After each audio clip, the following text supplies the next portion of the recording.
will enter today's subject. It is such a vast ocean. Meenakshi's history and the history of Madurai Adinam, recorded history itself, is very little known information. And unrecorded Akashic readings are so much. I have to sync the whole thing in tune. It is still taking time for me to comprehend, especially to present it in your language. The language in which all of you can understand. I can see literally so much of cosmic information from the Akashic reading, Akashic recordings are getting downloaded and getting ground, processed to get expressed in the language in which you all can grasp, you all can understand, you all can receive, you all can enjoy.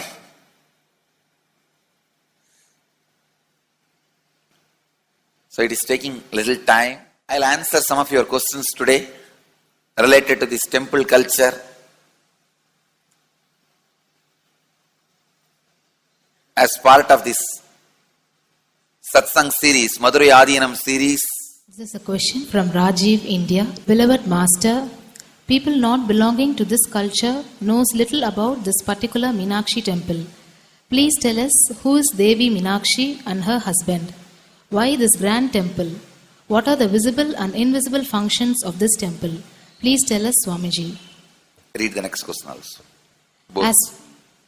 As we see in our present time, towers of mobile, TV or dish TV antennas everywhere connecting invisibility to satellites, doing an incredible function for individuals and for society.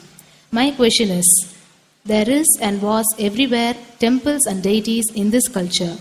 Anybody coming from outside just wonder, is this just sentimental carved stones worshipping culture or just artistic sculpture? What is the invisible function of temples, deities? See, both questions, same answer. That is the reason I wanted to answer both the questions together. Modern day dish TVs, antennas, mobile towers, all of them work in the level of certain frequency where the words, pictures, visuals can be transmitted. See, the verbalization and visualization, names and forms can be transmitted from one place to another place through these mobile towers, dish TV antennas. But the temple towers are created to transmit super consciousness from one place to another place. Please understand, in Meenakshi's time there was television, conscious television. It used to be in stone slab, and if you just sit in front of that stone TV, meditate, connect with Meenakshi, she will appear live and answer whatever you want. So each of the stone slabs only slowly later on became deities. You can see in our temples this happening. The TVs in which I am appearing and speaking are slowly becoming deities. They are receiving worship. Flowers are offered to it. Aarti is done to it. Incense is given to it. Now, all our temples are planning to have a separate throne for this TV. In Los Angeles, already I am on the throne. The TV is in the throne. The TV, in which people are seeing me, have already become deity. Same way, please understand, the stones through which people were able to connect with the superconsciousness have become deities. Same way, all our temples, deities, everything is a connecting mechanism with superconsciousness. The mechanism which connects with the superconsciousness.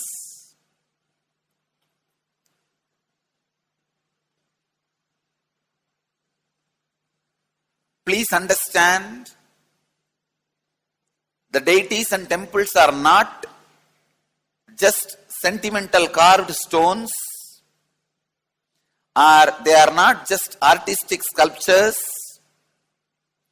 they are conscious transmitters. They raise you to the superconsciousness.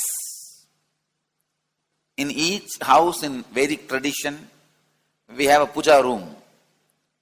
All the puja rooms are your private conscious airport, are conscious transmission centers. The main temple is a place from where continuous superconsciousness is radiating.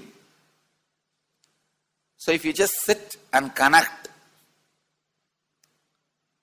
with a deep feeling connection, see, in those days human beings were so beautiful and simple.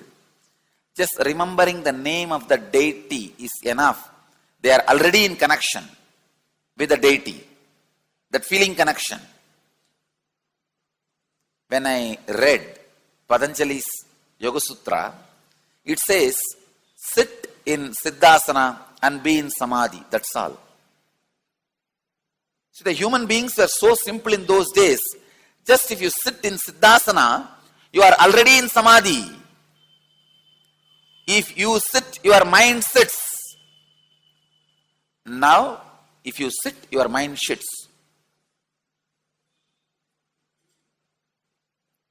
Mind is completely away from the body. In those days, human beings are so simple and intelligent. All the non-mechanical parts of their brain were awakened. It is Western culture which killed the non-mechanical parts of the brain, the functions of the non-mechanical parts of the brain. Please understand, in the Vedic civilization, always human beings were brought up in such a way that non-mechanical parts of the brain was fully alive and awakened. It is a cultural invasion, destroyed the greatest possibility of the human being when the non-mechanical parts of the brain is not functioning anymore. The temples, deities, all these are looking useless. Otherwise, they are a huge conscious infrastructure. Please understand. One example, suddenly, if we find some method to travel just 20 feet above the air, or 30 feet above the air, without petrol or diesel, all our automobiles, roads, everything will become useless.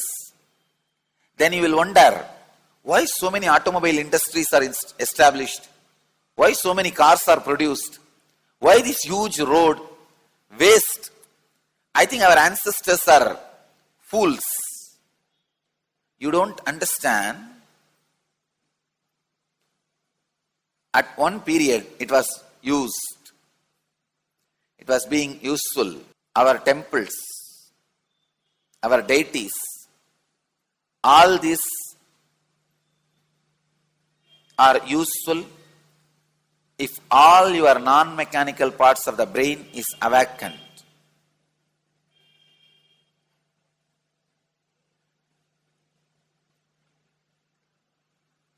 Unclutching is the process to awaken your non-mechanical parts of the brain. When your non-mechanical parts of the brain is awakened, you will understand temples, deities, how useful they are, how directly useful they are, how they are part of our life, how they enrich our life,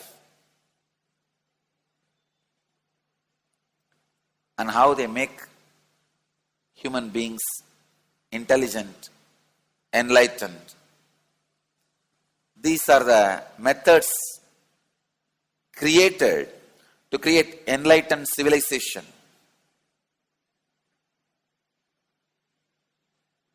These grand temples are not built as an just monument.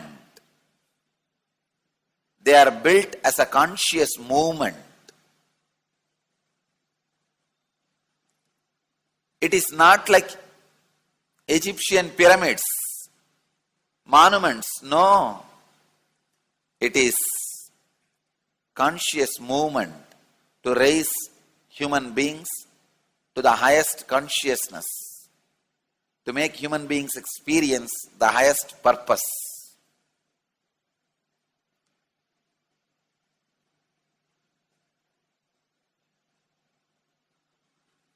Understand, unclutch, use the temples to achieve the highest consciousness.